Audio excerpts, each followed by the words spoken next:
Tentara Israel panik berlarian usai drone perlawanan dari pejuang Hizbullah meledak di dekat Beit Hillel, Israel Utara. Tak hanya itu, 4 warga Israel juga dilaporkan terluka akibat serangan pesawat tak berawak yang terjadi pada hari Minggu. Tim medis mengevakuasi korban luka ke rumah sakit terdekat. Petugas kepolisian juga masih berjaga di lokasi mengamankan sebuah kendaraan yang hancur. Laporan yang diterima bahwa sebuah drone Hizbullah yang bermuatan bahan peledak menghantam lokasi tersebut. Kejadian ini terjadi bersamaan dengan perebutan kastil strategis oleh pasukan Israel dalam invasi ke Lebanon yang sedang berlangsung.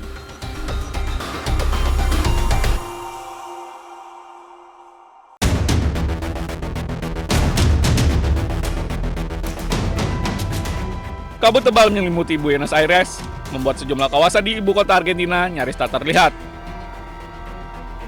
Gedung-gedung tinggi, jalan raya, dan kawasan perkotaan tertutup kabut pekat dengan jarak pandang sangat terbatas. Dinas Meteorologi Nasional Argentina mempertahankan status peringatan di beberapa provinsi, menyusul dampak kabut yang mengganggu aktivitas masyarakat. Otoritas mengimbau pengendara untuk lebih berhati-hati karena kondisi jalan beresiko memicu kecelakaan dan gangguan lalu lintas. Selain itu, sejumlah penerbangan dilaporkan mengalami penundaan akibat buruknya jarak pandang. Menurut pihak meteorologi, kabut pekat menjadi sangat berbahaya karena intensitasnya dapat berubah secara cepat.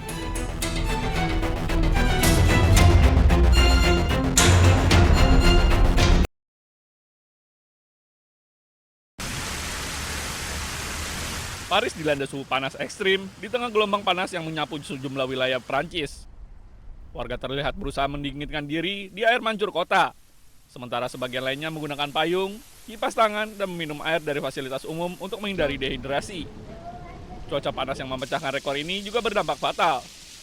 Media lokal melaporkan, sedikitnya 7 orang di berbagai wilayah Prancis meninggal dunia akibat kondisi terkait gelombang panas.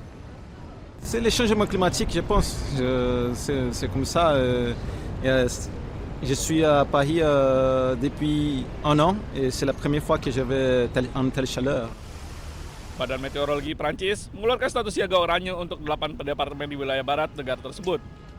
Otoritas setempat mengimbau warga untuk membatasi aktivitas di luar ruangan dan menjaga asupan cairan selama gelombang panas berlangsung.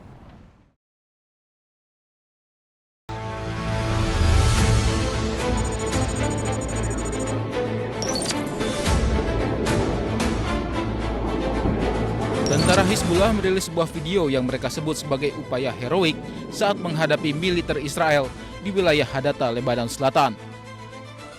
Para prajurit Hizbullah siapkan sejumlah senapan mesin serta bahan peledak untuk persiapan bertempur. Menurut media Hizbullah, para prajurit bertempur dengan iring-iringan kendaraan militer Israel yang akan menguasai kota Hadatta. Hizbullah juga menggunakan jebakan berdaya ledak tinggi untuk mengadang konvoi militer Israel. Hizbullah juga mengklaim sebelumnya Israel telah 3 kali gagal menguasai wilayah Hadatta. Israel bahkan juga sempat melancarkan serangan udara di kawasan Hadatta pada 20 Mei lalu karena mereka putus asa selalu gagal. Militer Israel sendiri tidak berkomentar terkait insiden ini.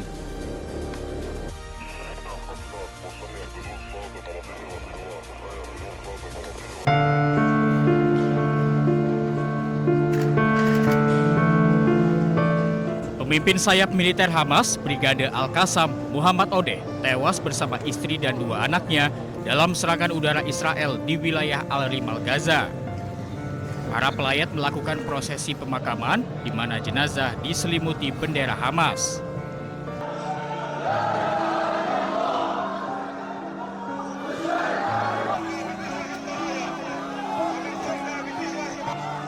Sementara itu, militer Israel mengonfirmasi bahwa mereka telah melakukan serangan yang menewaskan Muhammad Odeh. Total 5 orang dilaporkan tewas dalam serangan udara tersebut. Sementara Hamas mengecam serangan udara tersebut dan menyatakan Odeh telah menjadi anggota organisasi Hamas selama lebih dari 3 dekade dan menjadi bagian generasi pertama sayap militer Hamas. في الأيام المباركة هاد ما بنحكيش إلا بس بالدين. بنحكيش بفرحة لاي مسلم عندنا في قطاع غزة. احنا المظلومين بس في قطاع غزة. العيد للأمة الإسلامية اللي برا قطاع غزة واللي برا فلسطين. احنا بنقول كلمة واحدة بس: انظروا علينا بعين الرحمة. احنا مش ناقصنا التعب. احنا تعبنا أكتر من هيك. Tentara Israel menambahkan bahwa Odeh adalah pemimpin senior terakhir yang tersisa yang terlibat dalam perencanaan serangan Hamas ke Israel pada 7 Oktober 2023.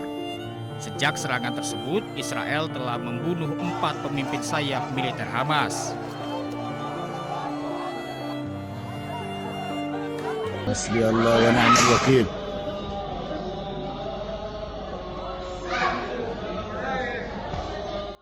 Seorang wanita muda asal Palestina ditangkap oleh pasukan militer Israel di area Masjid Al-Aqsa, Palestina. Belasan pasukan Israel terlihat berjalan sambil membawa paksa wanita Palestina yang ditahan tersebut. Sebelum penahanan, pasukan Israel dilaporkan sempat menyerang wanita tersebut yang hingga kini belum diketahui identitasnya.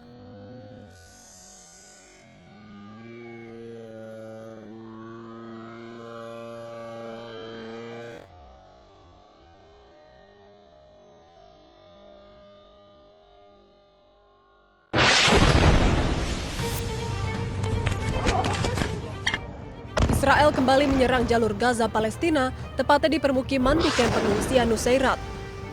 Serangan udara Israel menargetkan 2 blok perumahan di kamp tersebut. Akibatnya sejumlah rumah, gedung hingga kendaraan mengalami kerusakan parah.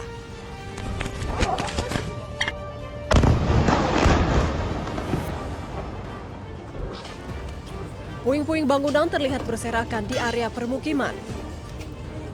Hingga kini belum ada informasi resmi terkait adanya korban jiwa maupun luka-luka.